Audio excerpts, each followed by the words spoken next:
ನಮಸ್ತೆ ನನ್ನ ಆತ್ಮೀಯರೇ, ಖುಷಿಯಿಂದ ಹೊಸ ಕಲಿಕೆಗೆ ತಮಗೆಲ್ಲರಿಗೂ ಸ್ವಾಗತ. ನಾನು ಇವತ್ತಿನ ವಿಡಿಯೋದಲ್ಲಿ ಸೂಪರ್ ಆಗಿರುವಂಥ 2 ಕಲರಲ್ಲಿ ಮಾಡುವಂಥ ಸಾಬುದಾನಿ ಹಪ್ಪಳನ ಯಾವ ರೀತಿಯಾಗಿ ಮಾಡ್ಕೊಳ್ಬಹುದು ಅನ್ನೋದನ್ನು ತಿಳಿಸ್ಕೊಡ್ತಾ ಇದ್ದೀನಿ. ಒಂದು ವೈಟಾಗಿ ಮಾಡ್ತಾ ಇದ್ದೀನಿ, ಇನ್ನೊಂದು ಆರೆಂಜ್ ಕಲರಲ್ಲಿ ಮಾಡ್ತಾ ಇದ್ದೀನಿ. ತುಂಬಾ ಸಿಂಪಲ್ಲು ಮಾಡ್ಕೊಳ್ಳೋಕ್ಕೆ. ಬನ್ನಿ ಯಾವ ರೀತಿಯಾಗಿ ಮಾಡ್ಕೊಳ್ಬಹುದು ಅನ್ನೋದನ್ನು ನೋಡ್ಕೊಳ್ಳೋಣ. ನಾನು 1-2 ಬೌಲ್ ಆಗುವಷ್ಟು ಸಾಬುದಾನಿಯಿಂದ ಹಪ್ಪಳ ಮಾಡ್ಕೊಳ್ತಾ ಇರೋದ್ರಿಂದ ಅದಕ್ಕನುಗುಣವಾಗಿ 2 ಬೌಲಿಗೆ 3 ಬೌಲ್ ಆಗುವಷ್ಟು ನೀರು ಹಾಕ್ಕೊಂಡು ಬಿಸಿ ಮಾಡ್ಕೊಳ್ಳೋಕ್ಕೆ ಇಟ್ಕೊಂಡಿದ್ದೆ. ಹಾಗೆ ಒಂದು ದಿವಸ ಮುಂಚಿತವಾಗಿಯೇ ನಾನು ಸಾಬುದಾನಿನೂ ಕೂಡ ನೆನೆಸ್ಕೊಳ್ಳೋಕ್ಕೆ ಇಟ್ಕೊಂಡಿದ್ದೆ. ಇಷ್ಟು ಸಾಬುದಾನಿಯಿಂದ ಮಾಡ್ತಾ ಇಲ್ಲ, ಇದು ಬೇರೆ ಕಲರಿಂದ ಮಾಡ್ತಾ ಇದ್ದೀನಿ, ಹಾಗೆ ಇಟ್ಕೊಂಡಿದ್ದೀನಿ. ಅಂದರೆ ಒಟ್ಟಿಗೆ ನೆನೆ ಹಾಕ್ಕೊಂಡ್ವಿ ಅಂತಂದರೆ ಬೇರೆ ಬೇರೆ ಕಲರಲ್ಲಿನೂ ನಾವು ಸಾಬುದಾನಿ ಹಪ್ಪಳನ ಮಾಡ್ಕೊಳ್ಬೋದು ಅಂತ ಅದಕ್ಕೆ ನಾನು ಒಟ್ಟಿಗೆ ನೆನೆಸ್ಕೊಳ್ಳೋಕ್ಕೆ ಇಟ್ಕೊಂಡಿದ್ದೆ. ಈಗ ಸ್ವಲ್ಪ ಪ್ರಮಾಣದಲ್ಲಿ ಮಾಡ್ತಾ ಇದ್ದೀನಿ. ನಿಮಗೆ ನೀರು ಯಾವ ರೀತಿಯಾಗಿ ಹಾಕ್ಕೊಳ್ಬೇಕು ಅಂತ ಇನ್ನೊಂದು ಸಲ ಹೇಳ್ತೀನಿ. ಸಾಬುದಾನಿ ಅಳತೆಯಲ್ಲಿ 1-2 ಬೌಲ್ ಆಗುವಷ್ಟು ಸಾಬುದಾನಿ ತೆಗೆದುಕೊಂಡಿದ್ರೆ ಅದಕ್ಕೆ 3 ಬೌಲ್ ಆಗುವಷ್ಟು ನೀರು ಹಾಕ್ಕೊಳ್ಬೇಕು. ನೀರು ಬಿಸಿ ಆದ ನಂತರ ನಾವು ಸಾಬುದಾನಿಯನ್ನು ಹಾಕ್ಕೊಳ್ಬೇಕು. ಆ ನಂತರ ರುಚಿಗೆ ತಕ್ಕಷ್ಟು ಉಪ್ಪನ್ನು ಹಾಕ್ಕೊಂಡು ಸ್ವಲ್ಪ ಮಟ್ಟಿಗೆ ಕುದಿಸ್ಕೊಳ್ಬೇಕು.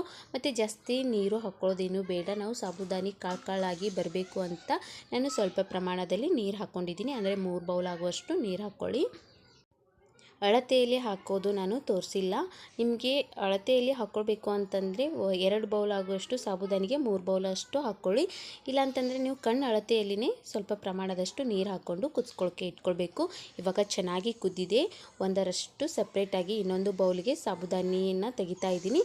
ಅದಕ್ಕೆ ನಾನು ಕೇಸರಿ ಕಲರ್ ಇರುವಂಥ ಫುಡ್ ಕಲರನ್ನು ಹಾಕಿದ್ದೇನೆ. ಫುಡ್ ಕಲರ್ ಹಾಕಿದ ನಂತರ ಚೆನ್ನಾಗಿ ಮಿಕ್ಸ್ ಮಾಡ್ಕೊಳ್ಳಿ. ಮಿಕ್ಸ್ ಮಾಡ್ಕೊಂಡ ನಂತರ ಒಂದು 10ರಿಂದ 15 ನಿಮಿಷಗಳವರೆಗೆ ತಣ್ಣಗಾಗಲು ಇಟ್ಕೊಳ್ಳೋಣ. ಪ್ಲಾಸ್ಟಿಕ್ ಸೀಟ್ ಮೇಲ್ಗೆ ಬಿಸಿಯಾಗಿ ಹಾಕೋದ್ರಿಂದ ಪ್ಲಾಸ್ಟಿಕ್ ಎಲ್ಲ ಮುದ್ದಿಯಾಗಿಬಿಡುತ್ತೆ. ಅದಕ್ಕೋಸ್ಕರ ಸ್ವಲ್ಪ ಹೊತ್ತು ತಣ್ಣಗಾಗಲು ಇಟ್ಕೊಂಡು ಬಿಡೋಣ. ನೋಡಿ, ಈ ಸಾಬುದಾನಿ ನಾವು ತಣ್ಣಗಾಗಲು ಇಟ್ಕೊಂಡ ನಂತರ ಇನ್ನೂ ಒಂದು ಸ್ವಲ್ಪ ಗಟ್ಟಿಯಾಗುತ್ತೆ. ಅದಕ್ಕೋಸ್ಕರ ನಾನು ಒಂದು ಸ್ವಲ್ಪ ಮಟ್ಟಿಗೆ ತೆಳ್ಳಗಿರುವಾಗಲೇ ತೆಗೆದಿದ್ದೇನೆ. ಆನಂತರ ಒಂದು 10 ನಿಮಿಷಗಳವರೆಗೆ ತಣ್ಣಗಾಗಲು ಇಟ್ಕೊಂಡಿರ್ತೀವಲ್ಲ, ಆವಾಗ ಪೂರ್ತಿಯಾಗಿ ಗಟ್ಟಿಯಾಗಿರುತ್ತೆ. ನೋಡಿ, ಇವಾಗ ಕೇಸರಿ ಕಲರ್ ಆಗಿರುವಂತಹ ಸಾಬುದಾನಿ 10 ನಿಮಿಷ ಇಟ್ಕೊಂಡಿದ್ದೆ ತಣ್ಣಗಾಗಲು. ಇವಾಗ ಹಪ್ಪಳನ ಹಾಕ್ಕೊಳ್ತಾ ಇದ್ದೀನಿ. ನೋಡಿ, ಮುಂಚೆಗಿಂತಲೂ ಯಾವ ರೀತಿಯಾಗಿ ಗಟ್ಟಿಯಾಗಿ ಬಂದಿದೆ ಅಂತ. ನೋಡಿ, ನಾವು ನೀರು ಕಮ್ಮಿ ಇಟ್ಕೊಂಡಿರೋದ್ರಿಂದ ಕಾಳಾಗಿ ಬಂದಿದೆ. ನಿಮಗೆ ಕಾಣಿಸ್ತಾ ಇರ್ಬೋದು. ನೀರು ನಾವು ಜಾಸ್ತಿ ಪ್ರಮಾಣದಲ್ಲಿ ಇಟ್ಕೊಂಡ್ವಿ ಅಂತಂದರೆ ನಾವು ಜಾಸ್ತಿ ಹೊತ್ತು ಕುದಿಸ್ಕೊಳ್ಬೇಕಾಗುತ್ತೆ. ಆವಾಗ ಸಾಬುದಾನಿ ಎಲ್ಲನೂ ಕೂಡ ಕರಗೋಗ್ಬಿಡುತ್ತೆ. ಅದಕ್ಕೋಸ್ಕರ ನೀವು ಯಾವ ಬೌಲಿನಿಂದ ಅಳತೆಯಲ್ಲಿ ತೆಗೆದುಕೊಂಡಿರ್ತೀರಲ್ವ, ಆ ಬೌಲಿನಿಂದ 2 ಬೌಲ್ ಆಗುವಷ್ಟು ಸಾಬುದಾನಿ ತೆಗೆದುಕೊಂಡಿದ್ರೆ 3 ಬೌಲ್ ಆಗುವಷ್ಟು ನೀರನ್ನು ಹಾಕ್ಕೊಳ್ಳಿ. ಆವಾಗ ತುಂಬ ಚೆನ್ನಾಗಿ ಬರುತ್ತೆ ಈ ಸಾಬುದಾನಿ ಹಪ್ಪಳ. ನೋಡಿ, ಇವಾಗ ನಾನು ಕೇಸರಿ ಕಲರ್ ಆಗಿರುವಂತಹ ಸಾಬುದಾನಿ ಹಪ್ಪಳನ ಒಂದು ಸ್ಪೂನಿನ ಸಹಾಯದಿಂದ ಹಾಕ್ಕೊಳ್ತಾ ಇದ್ದೀನಿ. ಬೇಗನೆ ಹಾಕ್ಕೊಳ್ಬೋದು. ಜಸ್ಟ್ ಒಂದು 5ರಿಂದ 10 ನಿಮಿಷಗಳಲ್ಲೇ ಈ ಸಾಬುದಾನಿ ಹಪ್ಪಳಗಳನ್ನು ನಾವು ಮಾಡ್ಕೊಳ್ಬೋದು. ತುಂಬಾ ಚೆನ್ನಾಗಿರುತ್ತೆ.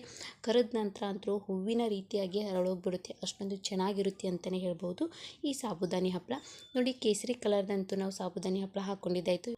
ಹಾಗೆ ಈ ಕಡೆ ವೈಟ್ ಕಲರಲ್ಲಿನೂ ಕೂಡ ಸಾಬುದಾನಿ ಹಪ್ಪಳನ ಹಾಕ್ಕೊಳ್ತಾ ಇದ್ದೀವಿ. ಇದೇ ರೀತಿಯಾಗಿ ಹಪ್ಪಳ ಹಾಕ್ಕೊಂಡ ನಂತರ ಇದನ್ನು ಒಂದು 2 ದಿವಸ ಚೆನ್ನಾಗಿ ಬಿಸಿಲಿಗೆ ಒಣಗಿಸ್ಕೊಳ್ಳಿ. 2 ದಿವಸ ಒಣಗಿಸ್ಕೊಂಡ ನಂತರ ನೀವು ಆರಾಮಾಗಿ ಬೇಕೆಂದಾಗೆಲ್ಲ ಕರ್ಕೊಂಡು ತಿನ್ಬೋದು. ನೋಡಿ, ಯಾವ ರೀತಿಯಾಗಿ ನಾವು ಹಪ್ಪಳಗಳನ್ನು ಹಾಕ್ಕೊಂಡಿದ್ದೀವಿ ಅಂತ. ಇನ್ನು ಮಿಕ್ಕಿರುವಂಥ ಸಾಬುದಾನಿನೂ ಕೂಡ ನಾನು ಬೇರೆ ಬೇರೆ ಕಲರಲ್ಲಿನೂ ಮಾಡ್ತಾ ಇರೋದ್ರಿಂದ ಒಟ್ಟಿಗೆ ನೆನೆ ಹಾಕ್ಕೊಂಡಿದ್ದೆ. ನಮಗೆ ಎಷ್ಟು ಬೇಕೋ ಅಷ್ಟು ಮಾತ್ರ ನಾನು ಇವಾಗ ಸಾಬುದಾನಿಯನ್ನು ಕುದಿಸ್ಕೊಂಡು ಕಲರ್ನು ಕೂಡ ಬೆರೆಸ್ಕೊಂಡಿದ್ದೀನಿ. ಒಂದು ವೈಟಾಗಿ ಹಾಗೆ ಬಿಟ್ಟಿದ್ದೇನೆ, ಇನ್ನೊಂದು ಸ್ವಲ್ಪ ಕೇಸರಿ ಕಲರನ್ನು ಹಾಕ್ಕೊಂಡು ಮಾಡ್ಕೊಂಡಿದ್ದೀನಿ. ತುಂಬಾ ಚೆನ್ನಾಗಿರುತ್ತೆ ಈ ಹಪ್ಪಳ. ನೋಡಿ, ನಾವು ಹಪ್ಪಳನ ಎಷ್ಟು ಚೆನ್ನಾಗಿ ಒಣಗಿಸ್ಕೊಳ್ತೀವೋ ಅಷ್ಟೇ ಬಾಳಿಕೆ ಬರುತ್ತೆ ಅಂತಲೇ ಹೇಳ್ಬೋದು. ಇದು ಒಂದು ಸ್ವಲ್ಪ ನಾವು ದಪ್ಪವಾಗಿ ಹಾಕಿರೋದ್ರಿಂದ 1-2 ದಿವಸ ಚೆನ್ನಾಗಿ ಒಣಗಿಸ್ಕೊಳ್ಳಿ. ಒಣಗಿಸಿದ ನಂತರ ಯಾವುದಾದ್ರೂ ಒಂದು ಡಬ್ಬದಲ್ಲಿ ಇಟ್ಕೊಂಡು ನಿಮಗೆ ಬೇಕಂದಾಗೆಲ್ಲ ಫ್ರೈ ಮಾಡಿಕೊಂಡು ತಿನ್ಬೋದು. ತುಂಬಾ ಚೆನ್ನಾಗಿರುತ್ತೆ. ಖಂಡಿತವಾಗ್ಲೂ ಸುಲಭವಾಗಿರುವಂತಹ ಹಪ್ಪಳನ ಖಂಡಿತವಾಗ್ಲೂ ಟ್ರೈ ಮಾಡಿ. ಮತ್ತು ಟ್ರೈ ಮಾಡಿದ್ದೆ ಆದರೆ ಹೇಗೆ ಬಂದಿದೆ ಅನ್ನೋದನ್ನು ಕೂಡ ನನಗೆ ಕಮೆಂಟ್ ಮೂಲಕವಾಗಿ ತಿಳಿಸಿ. ನೋಡಿದ್ರಲ್ವ ವೀಕ್ಷಕರೇ, ಯಾವ ರೀತಿಯಾಗಿ ತುಂಬ ಸಿಂಪಲ್ಲಾಗಿ ಸಾಬುದಾನಿ ಹಪ್ಪಳನ ಮಾಡ್ಕೊಳ್ಬಹುದು ಅನ್ನೋದನ್ನು. ಖಂಡಿತವಾಗ್ಲೂ ಈ ವಿಡಿಯೋ ನಿಮ್ಮೆಲ್ಲರಿಗೂ ಇಷ್ಟ ಆಗಿದೆ ಅಂತೇಳಿ ಭಾವಿಸ್ತಾ ಇದ್ದೀನಿ. ಇಷ್ಟ ಆಗಿದರೆ ಖಂಡಿತವಾಗ್ಲೂ ನಿಮ್ಮ ಮನೆಯಲ್ಲಿ ಒಂದು ಸಲ ಟ್ರೈ ಮಾಡಿ.